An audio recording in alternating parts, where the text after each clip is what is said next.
Mr. Peterson here with Mr. Stewart for another Make It Happen Monday. Mr. Stewart, you teach 7th and 8th graders, is that right? I do, yes. Yeah, so 7th graders are really excited to go to This Is the Place in early April. I forget the date, I'll look it up. And then the 8th graders are excited to go to Antelope Island for on March 31st. But in order to get there, they need to get a 3 or better on their citizenship point average. So we're wondering how you can get a 4 in the 5 characteristics of citizenship. So dependability, that's automatically filled in with attendance. Do you adjust that at all? I think, I'm not quite sure what the policy is on excused absences, but we want you to be here. If you're not in class, you're going to be missing things. We want you here. If you have a choice in the morning and you just don't feel like coming, you need to get yourself out of bed. Even if mom says you can stay in bed, you need to get up and come to school. Perfect. Yeah, so that's all done automatically. Excused absences do not affect your dependability, dependability citizenship. I wasn't sure about that. It's unexcused absences and unexcused tardies. And unexcused So make tardies. sure you get those things excused, guys. Be on time. If you're going to be late, please have, and especially for first period, please have your parents write you a note. Absolutely. So it's not an unexcused tardy. Absolutely.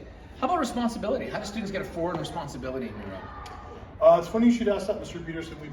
I've had a couple issues with this. Okay, tell me about it. You need to adhere to due dates. Yeah. Here in the Granite School District, we give. Wait a second. No, let's do it. Let's plow through Here in it. Granite School District, we give you a due date, and if you are unhappy with the results, or maybe you just have been putting it off, you still have a 2-week period.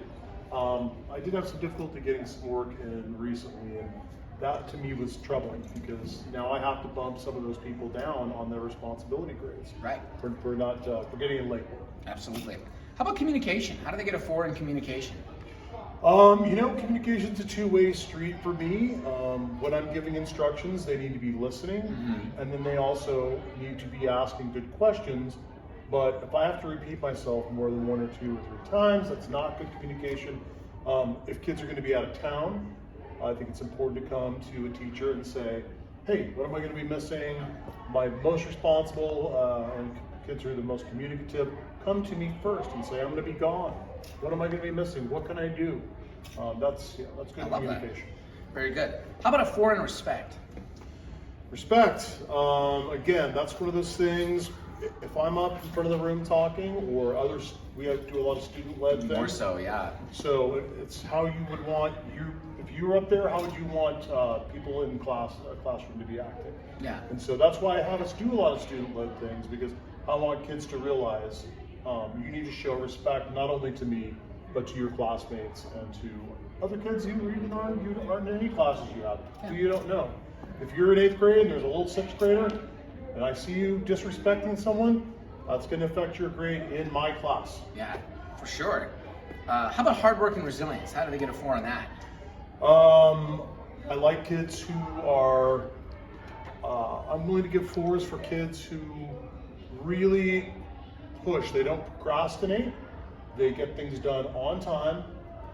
As far as resiliency goes, if you don't do well on something, a verbal exam, an essay, you're willing to correct it. You're willing to take my suggestions and not take it personally. Right. We workshop a lot of essays together, a lot of writing. So I think resiliency is saying, oh, I can learn from this and I can be better. I love it. So students are not going to be able to go to either field trip if they get any office referrals. What do you find yourself writing your most office referrals for?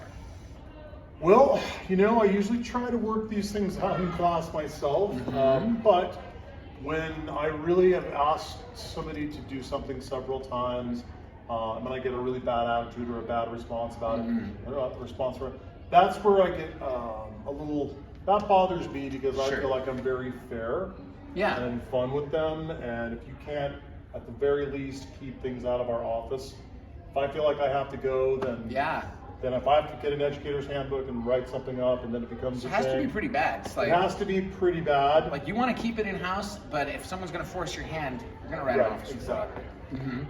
One more thing. What story is the best example of a hero's journey?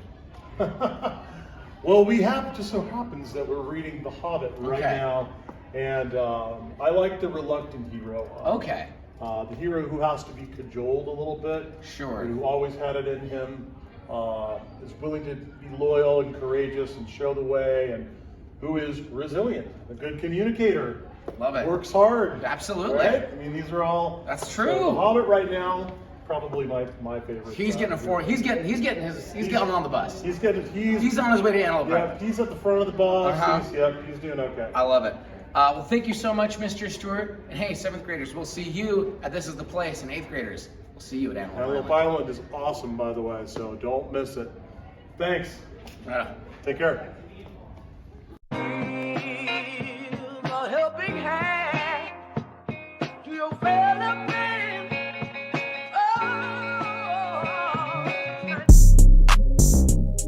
Aye. What?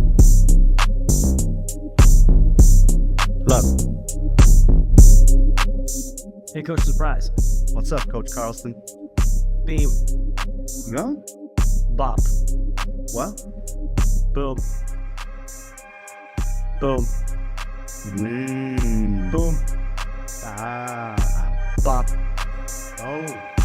Bam. Yeah. Like bing, bop, boom, boom, boom, bop, bam. I'm glad you understand. Like bing, bop, boom, boom, boom, bop, bam.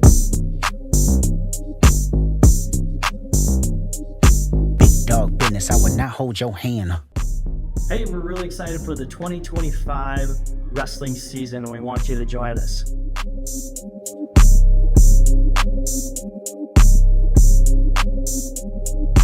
Warning, wrestling is hard. Learning to hold your own isn't easy. Getting stronger takes work. Side effects of participation may include excess sweating from practices that soak through your shirt. Initial muscle soreness may cause pain. Noticeable increases in strength may cause your clothes to fit tighter. Dramatically improved posture and balance could increase overall confidence. Some may experience immunity to physical intimidation. Mental toughness gained will likely bleed over into other aspects of your life, including but not limited to your schoolwork, relationships, and general approach to challenges. Overall skill enhancement in other sports are not guaranteed, but highly likely. Do not participate if you can't handle getting out of your comfort zone, desire to remain average, are allergic to success, or want to remain basic. Kickable.